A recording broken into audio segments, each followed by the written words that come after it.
চাৰিটা জিলা পৰিষদৰ ক'ৰবাত যদি বিজেপিৰ বিৰুদ্ধে আমি ফাইট কৰিম, ক'ৰবাত আমি কংগ্ৰেছৰ বিৰুদ্ধে ফাইট কৰিম।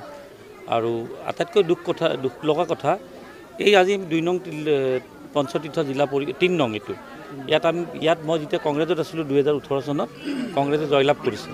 পিছত পুনৰ গণনাত পৰাজয় হৈছে বেলেগ কথা, কিন্তু সেই চিটটো এবাৰ বিজেপিক বিক্ৰী কৰি দিলে। মানে কংগ্ৰেছৰ প্ৰাৰ্থী তালিকা সুলভ মূল্যৰ দোকানত যেনেকুৱা মূল্যবোৰ নিৰ্ধাৰণ কৰা থাকে, চাউল, চেনি, দালি, আটাৰ, এই কংগ্ৰেছৰ টিকটৰ মূল্যটো তেনেকুৱা হৈছে।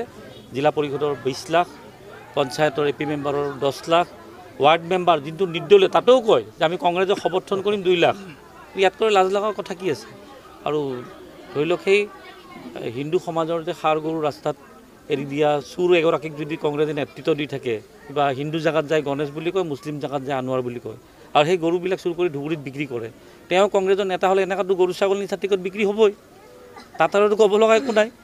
যিজন ল'ৰাই নিজৰ ধৰ্ম চেঞ্জ কৰে, জেগাই জেগাই যায়, হিন্দু জেগাত গণেশ বুলি কয়, মুছলিম জেগাত আনোৱাৰ বুলি কয়, আৰু ৰাস্তাৰ গৰু চুৰ কৰে, সাৰ যিবিলাক হিন্দু সমাজে এৰি দিয়ে, পূজাৰ কাৰণে এৰি দিয়ে নিদিয়ে, সেইবিলাক আপুনি চাব। তাত সেই সন্নিয়াদী অঞ্চলৰ যিগৰাকী প্ৰাৰ্থীৰ কথা কৈছোঁ, তাত আটাইতকৈ তৃণমূল কংগ্ৰেছে বেছি ভোট পাব। এগৰাকী প্ৰাৰ্থীৰ টিকটটো আপোনালোকৰ সাংবাদিকৰ ওচৰত যাই পৰিব লাগে, প্ৰাৰ্থীৰ ওচৰত। দলীয় প্ৰাৰ্থী কংগ্ৰেছৰ কথা কৈছোঁ, 1 নং জিলা পৰিষদ, তাতে আমাৰ সংগঠনে আমি প্ৰাৰ্থীটো দিয়াও নাই, কিন্তু কংগ্ৰেছৰতো তাত দীপেন পাঠক, ৰঞ্জন ডেকা, পংকজ বৰুৱা এনেকুৱা বহুত ডাঙৰ ডাঙৰ নেতা থকাৰ পিছত সেই আসনখন তেখেতসকলে মনোনয়ন পত্ৰ দিব নগ'ল। আৰু সেই টিকটটো আপোনালোকৰ সাংবাদিকৰ হাতত অৰিজিনেল টিকেটটো দেখাইছে যোৱাকালি, আৰু সেই সাংবাদিকগৰাকীয়ে চেলেঞ্জ দিছে যে আপোনালোকে ভূপেন বৰা পদ্ধতিলৈ মোৰ পৰা আহি অৰিজিনেল টিকটটো লৈ যাওক, থাকিব লাগে DC অফিচত, আছে সাংবাদিকৰ হাতত। গতিকে মই আকৌ কৈছোঁ, হাজোৰ নিচিনা এটা সন্মানীয় সমষ্টি য'ত প্ৰয়াত বিষ্ণুৰাম মেধি, মহেন্দ্ৰ মোহন চৌধুৰী মুখ্যমন্ত্ৰীৰ আসনত আছিলে, তাত আকৌ কংগ্ৰেছৰ কেণ্ডিডেট হৈ গ'ল গৰু চোৰৰ নেতৃত্বত।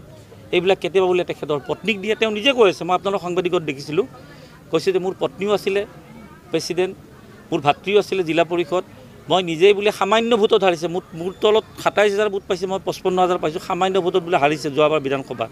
আৰু এইবাৰ তেখেতৰ জীয়ৰীক প্ৰাৰ্থিত্ব দিছে, আৰু বোৱাৰীক আকৌ মেম্বাৰ দিছে। তাৰমানে কংগ্ৰেছে সেই চোৰৰ ঘৰখনক বেছি পাৰিলে কংগ্ৰেছ আৰু ক'ত থাকিব? গান্ধী পৰিয়াল হ'লে বেলেগ কথা, এইটো চোৰৰ পৰিয়াল হয়, গৰু চোৰৰ পৰিয়াল হয়। মই বাৰ হিন্দু সমাজে কিছুমান পূজাৰ বাবে গৰু এৰি দিয়ে, মই যিখিনি জানো কামাখ্যাটো এৰি দিয়ে, বাহিৰত এৰি দিয়ে। সেই গৰু ইন'ভা নে কিবা এখন চোৰৰ গাড়ী এখন আছে, সেইখনত ভৰাই ধুবুৰীত বিক্ৰী কৰে, আৰু সেই পইচা দি নিৰ্বাচন খেলে। মই আকৌ ক'লোঁ হিন্দু জেগাত গণেশ বুলি কয়, আৰু মইতো এতিয়া দুলু আহমেদ বুলি কওঁ, মই হিন্দু জেগাত গ'লোঁ আহমেদ বুলি কওঁ, মুছলিম জেগাত গ'লোঁ আহমেদ বুলি কওঁ, তেওঁ হিন্দু জেগাত বুলি ক'লে মই গণেশ। আৰু পঞ্চতীৰ্থৰ কথা সুধিলে পাখা মেলা বোলে পঞ্চতীৰ্থত পৰে। ভালেই হৈছে, টকা আহিছে, মই কৰ্মীবিলাকক ভগাই দিম, কি ডাঙৰ কথা হৈছে।